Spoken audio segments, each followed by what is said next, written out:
तो स्वागत है आपका पाठशाला में। आज हम देखने वाले न्यूक्लियर एनर्जी में फ्यूजन को देखेंगे। तो जैसे कि हमने इस ग्राफ में स्टडी किया था, हमारे पास दो तरीका था। एक तो बड़े वाले को तोड़ के छोटा वाला बना दो, that is lower binding energy से higher binding energy, lower energy loss से higher energy loss, lower mass defect से हायर मास डिफेक्ट। मतलब इनका कहने का मतलब ये हुआ कि इस केस में पहले कम एनर्जी लूज़ किया था, फिर ज़्यादा एनर्जी लूज़ कर दिया। इसका मतलब क्या, उसने एक्स्ट्रा एनर्जी लूज़ कर दिया। ये बड़े वाले को छोटा बनाने से भी होता है। दूसरा तरीका क्या है, इस छोटे वाले को अगर हम बड़ा बनाए तब भी हम देख सकते हैं ऊपर की ओर जाता है। मतलब क्या, पहले कम लूज़ किया था फिर ज़्यादा लूज़ कर रहा है। डन है क्या। तो इसके ऊपर हमने नोटिंग भी लिया था कि फ्यूजन और फ्यूजन होता है। फ्यूजन हमने ऑलरेडी कर लिया, अभी हम फ्यूजन की बात करेंगे। तो फ्यूजन में क्या होता है, when lighter nucleus is added, तो ये क्या होता है, बिग बन जाता है। दैट इज यहाँ पे लिख देंगे न्यूक्लियर फ्यूजन क्या होता है, हियर lighter nucleus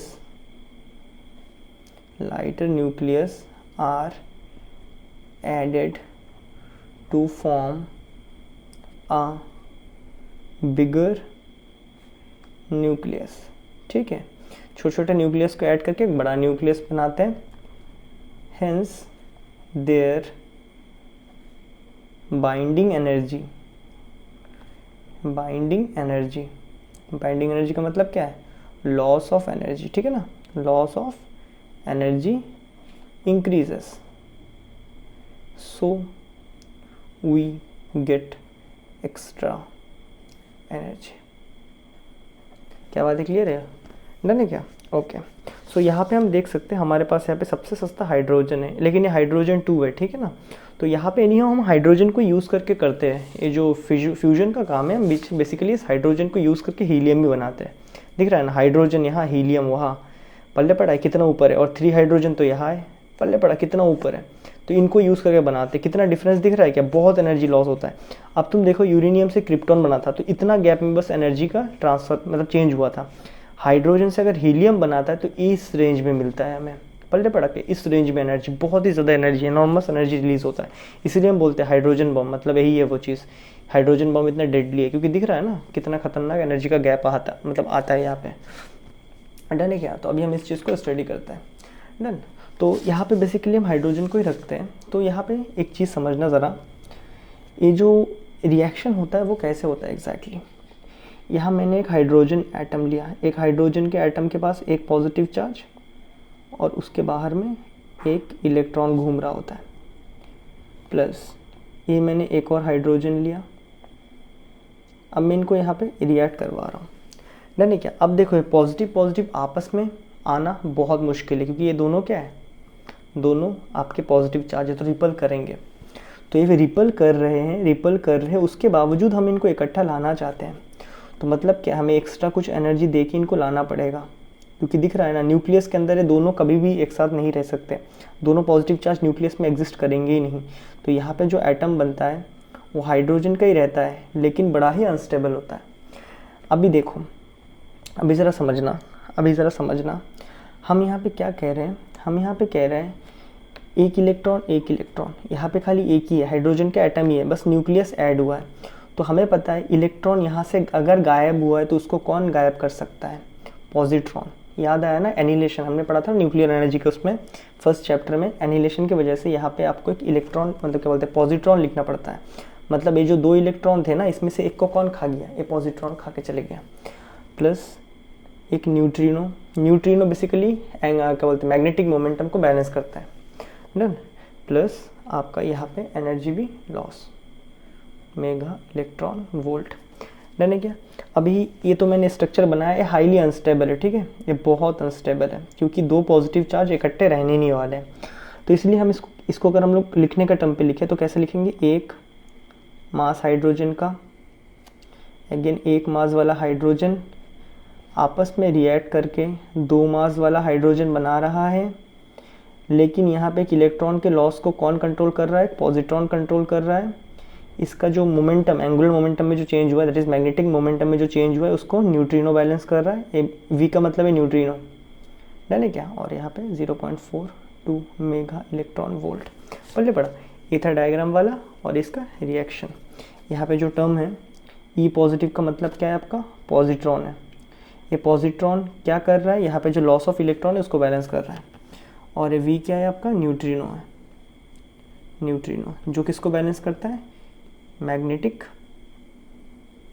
मोमेंट को, मोमेंट बोला मोमेंटम बोलो, उसको बैलेंस करता है। डन है क्या। तो जैसे एक काफ़ी अनस्टेबल है तो ऑब्वियसली ये यहाँ रहेगा नहीं, तो ये क्या करते हैं, ये आपस में रिएक्ट कर डालते हैं। ये अनस्टेबल वाले क्या करते हैं, ये अनस्टेबल हाइड्रोजन जो यहाँ पे बना है हमारे हाइपोथेसिस के हिसाब से, वो आपस में रिएक्ट करेंगे अभी। पहले पढ़ा क्या, ये जो अनस्टेबल बने थे ये आपस में रिएक्ट कर रहा है, आपस में रिएक्ट करके ये लोग क्या कर रहे हैं, एक स्टेबल न्यूक्लियस बनाने का ट्राई कर रहे हैं, जो क्या हो सकता है आपका, हीलियम हो सकता है। अब अगर हीलियम न्यूक्लियस बनना है तो हीलियम के पास तो एक यहाँ पे कंपलसरी रखना पड़ेगा। ए बन गया एक हीलियम का न्यूक्लियस। हीलियम के पास कितने इलेक्ट्रॉन्स हैं बताओ ज़रा, हीलियम के पास 2 इलेक्ट्रॉन कंपलसरी रखना है। ए बन गया एक हीलियम न्यूक्लियस। अभी ज़रा समझना, 1 2 3 4, 1 2, डन है क्या। मान लो तीसरा वाला भी एडजस्ट हो गया, 2 न्यूट्रॉन ये भी एडजस्ट हो गए। अभी इसको क्या करना है, अभी अपने अंदर में से एक यहाँ पे 2 positive charge, positive electron balance. Okay, अभी ज़रा मैं समझना हम यहाँ पे क्या बात कर रहे हैं। हम बोल रहे हैं कि यहाँ से ये जो एक, देखो मैंने बताया था एक प्रोटॉन एक न्यूट्रॉन प्रोटॉन में कन्वर्ट हो सकता है, डन है क्या। तो एक प्रोटॉन भी न्यूट्रॉन में कन्वर्ट हो सकता है जब उसको एक एक्स्ट्रा कोई चीज़ मिल जाए। तो यहाँ पे जो एक्स्ट्रा ये चीज़ था ना जो हुआ था वो यहाँ पे लिया जाता है, समझ रहे हो ना। ये जो एक्स्ट्रा था ना इसको यहाँ पे देखो मैंने बताया था ना, एक प्रोटॉन प्लस इलेक्ट्रॉन, एक न्यूट्रॉन कन्वर्ट होता है प्रोटॉन प्लस इलेक्ट्रॉन में। तो बेसिकली क्या होता है, इसका अंदर का एक प्रोटॉन और यहाँ पे जो इलेक्ट्रॉन है दैट इज पॉजिट्रॉन का भाई, ठीक है ना। पॉजिट्रॉन अपने आप को इलेक्ट्रॉन में मतलब कन्वर्ट कर सकता है, ये सब बैलेंस करने के लिए यूज़ करते हैं। तो ये यहाँ पे आता है, इसके साथ जॉइंट करता है और अपने आप को क्या बना देता है, एक न्यूट्रॉन बना देता है। पहले पढ़ा क्या, तो यहाँ पे लिख देते हैं और एक न्यूट्रॉन में conversion, done, plus energy again release. ये फिर भी थोड़ा बहुत स्टेबल है, ये स्टेबल है, डन है क्या। तो मतलब ये जो अनस्टेबल वाला बना था खास करके ए वाला, तो इस तरह करके एक तरीके से बन सकता है। या फिर हम कहते हैं यही अनस्टेबल वाला अपने आप को एक दूसरे तरीके से ही बना सकता है। वो कैसे बनाएगा ज़रा देखना, ये आ गया इलेक्ट्रॉन प्लस ये फिर से वही अनस्टेबल वाले बना रहा हूँ, ठीक है। ये बन गया इसका। ये क्या करता है अपने आप को और थोड़ा मतलब ये करने के लिए, स्टेबिलिटी बनाने के लिए क्या करता है, ऐसे करके ये हीलियम न्यूक्लियस तो नहीं बनाता है, मतलब हीलियम का न्यूक्लियस बना डालता है लेकिन रखता है अपने आप को हाइड्रोजन ही। पहले पढ़ा क्या, इलेक्ट्रॉन यहाँ घुमाता है, रखता है अपने आप को हाइड्रोजन ही। तो इस केस में वो क्या करता है, वो डायरेक्ट एक प्रोटॉन को ही, एक हाइड्रोजन को ही लूज़ कर डालता है। बोलता है एक हाइड्रोजन तुम अपना एक इलेक्ट्रॉन एक प्रोटॉन लेके निकलो, हम यहाँ पे कन्वर्जन करके ऐसा बना डालते हैं, डन है क्या। अगेन इस केस में भी इसको यूज़ करके, ओके, 1 2 हो गया। पल्ले पड़ा, एक इलेक्ट्रॉन रख दिया, 1 2 मतलब यहाँ से अगर बात करें कन्वर्जन, ये हो चुका है कन्वर्ट, डन। 2 इसके साथ ए वाला आके बना दिया एक प्रोटॉन, एक इलेक्ट्रॉन यहाँ रखा है और एक प्रोटॉन यहाँ अवेलेबल है, उसको हमने यहाँ लिख दिया, बराबर। और साथ में energy release 4.03 mega electron volt, या इस तरह करके स्टेबल बना सकता है, डन है। तो कुल मिला के ये तो मैंने डायग्राम करके आपको समझाया, डन। तो अच्छा इस केस में यहाँ भी करके ऐसे बना सकता है। तो अगर मैं इसका ओवरऑल आपको लिख के दिखाऊँ, तो फर्स्ट वाला मैंने क्या लिखा, ये रहा हाइड्रोजन वाले, दिख रहा है ना। ये हाइड्रोजन अगर हीलियम बने तब भी लोअर टू हायर पहुंचेगा, या हाइड्रोजन अगर हाइड्रोजन 3 बने तब भी लोअर टू हायर ही पहुंचेगा, मतलब दोनों केस में एनर्जी रिलीज होना कंफर्म है। ये बातें क्लियर है। जब ये रिएक्ट करे तो ए वाला बना प्लस एक पॉजिट्रॉन एक न्यूट्रिनो, बराबर। अभी ये जो बना था काफ़ी अनस्टेबल था, तो अनस्टेबिलिटी को करने के लिए इसको बैलेंस करने के लिए हमारे पास दो इक्वेशंस आते हैं। एक तो इस फॉर्म में होता है जिसमें क्या है, 2 proton 1 electron, that is hydrogen ही है, 2 इसका मास है, हाइड्रोजन ही है, 2 इसका मास है। हमने बताया था नीचे वाला नंबर उसका नेम डिसाइड करता है। क्या बना दिया यहाँ पे, हीलियम बना दिया, 2 नेगेटिव, मास बन गया 3, 1 न्यूट्रॉन और 3.27 मेगा इलेक्ट्रॉन वोल्ट। ऐसा कर सकता है, नहीं तो वो कैसा करेगा, ऐसा भी कर सकता है। पल्ले पड़ा क्या, ऐसा भी कर सकता है वो चीज़। ये क्या बना, 1 इलेक्ट्रॉन है, 1 इलेक्ट्रॉन है तो क्या है वो, हाइड्रोजन ही है, क्योंकि नीचे वाला नंबर डिसाइड करता है, नीचे वाला नंबर इलेक्ट्रॉन नंबर डिसाइड करता है क्यों क्या बना है, प्लस एक और 1 हाइड्रोजन वाला 3। पल्ले पड़ा, ये 3 रिएक्शन हमने लिख दिया। तो फर्स्ट ऑफ ऑल यहाँ पे अगर हम कंक्लूजन की बात करें या फिर ऑब्जर्वेशन की बात करें, सो ऑब्जर्वेशन या फिर मेन पॉइंट की डिस्कशन की बात करेंगे। सो फर्स्ट ऑफ ऑल यहाँ पे अगर तुम देखो पॉजिटिव चार्ज देखो, as the hydrogen atom, hydrogen nucleus only has proton मतलब पॉजिटिव वाला proton, that is positive, so it is difficult to fuse them together. क्योंकि ये दोनों पॉजिटिव चार्ज है तो नज़दीक आएंगे नहीं, रिपल कर देंगे, ठीक है ना, पॉजिटिव न्यूक्लियस दोनों नज़दीक आएंगे नहीं, रिपल कर लेंगे, तो इसलिए डिफिकल्ट होता है इनको फ्यूज देम टुगेदर, इकट्ठा फ्यूज करने में। अगर फिर भी हम करना चाहें, if we want to do so, अगर हम फिर भी इसको करना चाहें, then high energy is required. कितना एनर्जी का रिक्वायरमेंट है, हाई एनर्जी इज़ रिक्वायर्ड। और वो हाई अमाउंट ऑफ एनर्जी आपके बुक में डायरेक्ट आपको फॉर्मूला दिया गया है, फॉर्मूला नहीं वैल्यू दिया गया है, वो है जाके 4000 किलो इलेक्ट्रॉन वोल्ट। पहले पढ़ा 4000 किलो इलेक्ट्रॉन वोल्ट, या फिर आसान भाषा में इसको बोले तो I think some sort of 0.4 mega electron volt के आसपास का ज़रूरत है, ना क्या, इतना आपको देना पड़ेगा। ओके, अभी इतना एनर्जी देने के लिए हम कोई भी चीज़ में एनर्जी किस फॉर्म में देना प्रेफर करते हैं, that is in the form of heat. तो अगर हीट के फॉर्म में देना चाहते हो तुम, if energy need to given in the form of heat, हम हीट के फॉर्म में देना चाहते हैं, तो हमने पढ़ा है 3/2 kT is equal to a energy होता है। क्या ये बातें क्लियर है? ये हमने कब पढ़ा था, हमने पढ़ा था क्लास 11th में। तो यहाँ से अगर हम कैलकुलेट करें तो हमारे पास ये फॉर्मूला, बस वैल्यूज बस याद रखने वाले, ठीक है, तुम्हारे लिए इसका कैलकुलेशन वगैरह उतना रिलेवेंट नहीं है। तो इतना टेम्परेचर, इतना केल्विन टेम्परेचर आता है, दिख रहा है क्या, ये बहुत ज़्यादा टेम्परेचर है ना, ये बहुत ज़्यादा टेम्परेचर। इसका मतलब है अगर तुमको इस पॉजिटिव चार्ज को आपस में फ्यूज़ करवाना ही है तो तुम्हें इतना केल्विन टेम्परेचर देना पड़ेगा, जो कि बहुत ज़्यादा होता है। अभी तुम सबने पढ़ा है कि ये रिएक्शन सन के अंदर होता है। सपोज़ हम चाहते हैं कि इस रिएक्शन को हम इस नेचर में करें, हम हमारे घर के आंगन में इस रिएक्शन को करें। तो अगर इस रिएक्शन को हम हमारे घर के आंगन में करना चाहें तो हमारे पास क्या टेक्निक अवेलेबल है, डन है। So if we want to perform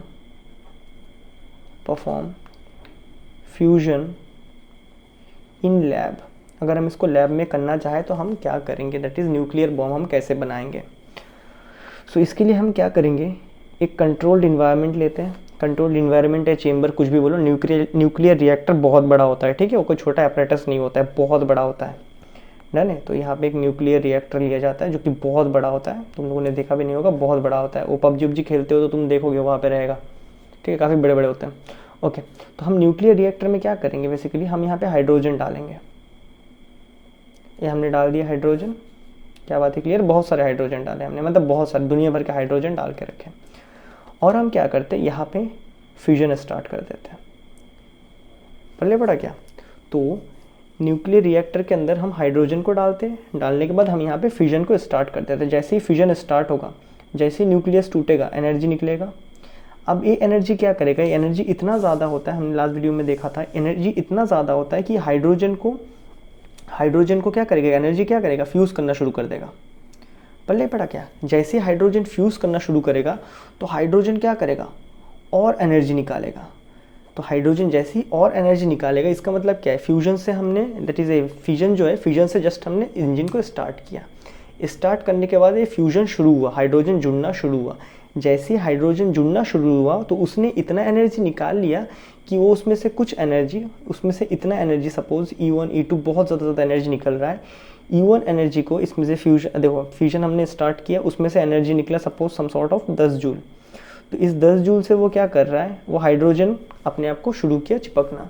जैसे ही चिपकना शुरू हुआ तो उसमें से जो एनर्जी निकला, उस एनर्जी का कुछ पार्ट को वो दोबारा अपने आप को ज्वाइन करने में लगाएगा और बाकी जो पार्ट है उसको एमिट करते रहेगा। मतलब क्या है, एक बार ये शुरू हो गया तो इस पॉइंट में आके, एक बार जस्ट शुरू हो गया, वंस स्टार्ट, ये क्या बन जाता है, ऑटोमेटिक बन जाता है। ऑटोमेटिक मतलब जब तक उसको हाइड्रोजन मिलेगा तब तक ये हरकत करती रहेगा, अपना आप करती रहेगा। इसीलिए बोलते हैं हाइड्रोजन बॉम्ब इतना डेडली है, क्योंकि वो अगर कंट्रोल्ड में नहीं रहा तो एक बार शुरू हो गया तो अर्थ का एक भी हाइड्रोजन को छोड़ेगा नहीं। जितना फ्री हाइड्रोजन है सबके साथ रिएक्ट करेगा बैठ के, और पूरा दुनिया ही ख़त्म करने के लिए काफ़ी है वो। क्या बातें क्लियर है, यहाँ तक हमें आइडिया मिला, डन है क्या। So if we want to perform fusion in lab, तब हम क्या कर सकते हैं, then fusion will act as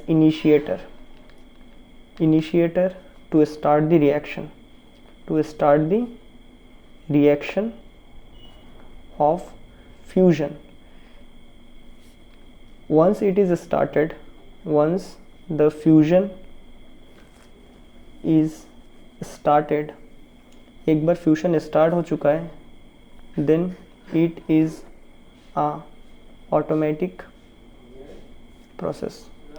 क्या बात है, क्लियर है। एक बार अगर फ्यूजन स्टार्ट हो चुका है तो ये अपना एक ऑटोमेटिक प्रोसेस हो जाएगा। डन है क्या, ओके। तो अभी हमने दो चीज़ें पढ़ा है, एक तो हमने पढ़ा है फिजन और एक हमने पढ़ा है फ्यूजन। तो अगर हम बात करें इसमें से बेटर कौन है, ठीक है, अभी अगर हम बात करें फिजन और फ्यूजन में से बेटर कौन है, तो यहाँ हम लिखते हैं फ्यूजन को, यहाँ हम लिखते हैं फिजन को। तो फिजन वही टेक्निक है जिससे हम थर्मल पावर प्लांट चलाते हैं, जिससे अभी हमारा थर्मल पावर प्लांट वगैरह चलता है ना, वो फ्यूजन से चलता है। उसमें हम लोग तोड़ते हैं। आपको पता है जब इसको तोड़ते हैं ना, हेवियर न्यूक्लियस को हम स्मॉलर न्यूक्लियस में तोड़ते हैं, वो जो न्यूक्लियस होता है वो अपने आप में रेडियो एक्टिव होता है। पल्ले पड़ा क्या, जो फ्यूजन से जो बाई प्रोडक्ट बनता है वो अपने आप में रेडियो एक्टिव होता है। इसका मतलब क्या है, वो रेडियो एक्टिव मतलब उसमें से एमिशन निकलते रहेंगे जो कि हैजार्डियस है। दूसरा क्या है, इसमें से लो एनर्जी निकलता है। लो एनर्जी किसके कंपेयर में, कंपेयर टू फ्यूजन के कंपेयर में इसमें से लो एनर्जी निकलता है। नेक्स्ट चीज़, अच्छा फ्यूजन इजी टू परफॉर्म है, ये इतना इजी है कि कुछ मटेरियल तो अपने आप में करते रहता है, बैठ के रेडियो एक्टिव मटेरियल, वो अपने आप में एनर्जी निकालते रहता है, ठीक है क्या, इतना इजी है। और हम थोड़ा सा करेंगे तो हमसे भी निकल जाता है। अभी हम बात करते हैं फ्यूजन की। तो फर्स्ट ऑफ ऑल इससे कुछ भी नहीं बनता है, it is not commercially used. ये जो फ्यूजन टेक्निक है ना, इससे आज तक कुछ भी कमर्शियल प्लांट नहीं बनाया गया। इसको हमने लैब में किया है, कंट्रोल इन्वायरमेंट में किया है, छोटे स्केल में किया है, लेकिन इसको कमर्शियली मतलब बिग प्लांट्स में अभी तक यूज़ करने का कोई टेक्निक नहीं बना है। नहीं क्या, तो आप लोग सोच के बना सकते हो। दूसरा बात, फ्यूजन में बनता है तो हीलियम बनता है। हीलियम एक नोबल गैस है, that is no radioactive waste, इसमें से कोई रेडियो एक्टिव वेस्ट नहीं निकलता है। और एक इम्पॉर्टेंट बात क्या है, फ्यूजन में ह्यूज अमाउंट ऑफ एनर्जी निकालता है, इतना निकालता है कि वो सेल्फ प्रोसेस हो जाता है। इसका मतलब क्या है, high and clean energy is released. Third अगर हम बात करेंगे, टफ टू परफॉर्म, इसको शुरू करना बड़ा मुश्किल है फ्यूजन प्रोसेस को। क्या हमें यहाँ तक बातें समझ आता है? डन है क्या? ओके, तो फिर ये फ्यूज़न होता ही क्या है? तो हमने ऑब्ज़र्व किया कि जो फ्यूज़न होता है, ये जो फ्यूज़न होता है हमारे नेचर में वो सन या स्टार्स के अंदर होता है। ठीक है, लिख लेते हैं। Generally fusion in our universe takes place in stars में होता है। देखो सन भी एक स्टार है, ठीक है, स्टार्स में होता है। अभी अगर बात करें स्टार्स में होता है तो आप बता सकते हो जो स्टार्स होते हैं या जो अपने सन है, तो सन में से क्या होता है, रोशनी भी निकलते है और अपने आप जलते भी रहता है। तो यही तो चीज़ है ना, मैंने यहाँ पे वही तो बताया कि एक बार शुरू हो गया तो ऑटोमेटिक बन जाता है। तो हमारा सन भी उसी तरह है, एक बार शुरू हो गया चलता ही है चलता ही है चलता ही है, लेकिन हाँ कभी ना कभी तो हीलियम कन्वर्ट होकर ख़त्म होगा। ओके, तो फ्यूजन इन आवर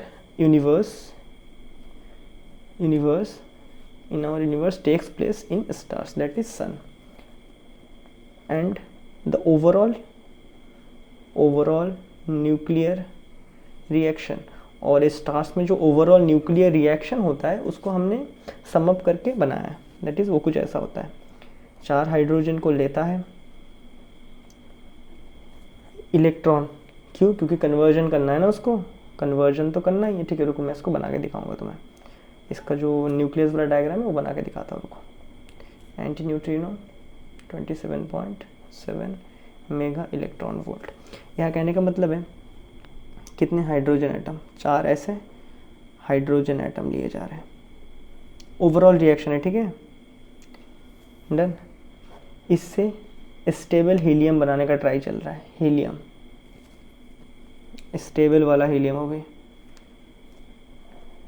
ये मैंने डाल दिया 2 इलेक्ट्रॉन। ओके, अभी देखो, डन।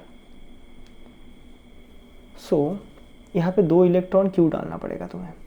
तो मैंने तुम्हें बताया था एक न्यूट्रॉन प्रोटॉन प्लस इलेक्ट्रॉन के बराबर होता है।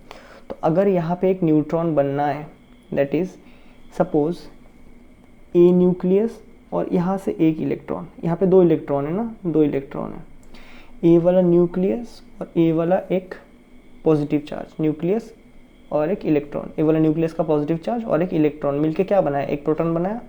सिमिलरली इसके साथ भी वही सीन, ये दोनों मिलके क्या बना दिया, एक प्रोटॉन बना दिया, अंदर बैठ गए।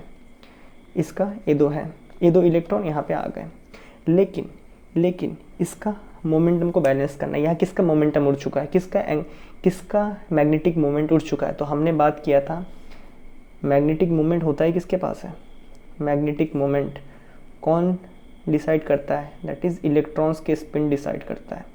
यहाँ पे 2 इलेक्ट्रॉन उड़ चुके हैं, यहाँ पे 2 इलेक्ट्रॉन, देखो ये तो चलो हमने एक्स्ट्रा डाल के करवाया था, ये 2 इलेक्ट्रॉन कहाँ गया नहीं पता, तो इनके स्पिन को कौन बैलेंस कर रहा है, एंटी न्यूट्रिनो। हो चुका है सब बैलेंस, दैट इज़ बन गया। तो यही रिएक्शन को लिखते हैं सन के अंदर, डन है क्या? ओके, तो अगर हमसे पूछ दिया जाए कि कौन सा एनर्जी यूज़ करना बेटर है, तो हम बोलेंगे सर फ्यूजन यूज़ करेंगे। ठीक है, तो कर लो, बट सर प्रैक्टिकली इसको कर नहीं सकते, आज तक कोई कमर्शियल प्लान डिज़ाइन नहीं हुआ है, तो आप लोग कर दो, डन है क्या? तो ये था बेसिकली ये पूरा चैप्टर न्यूक्लियर फ्यूजन के बारे में, ठीक है, इस टॉपिक में। और नेक्स्ट वीडियो से हम बात करेंगे रेडियो एक्टिविटी की। तो तब तक के लिए गुड बाय।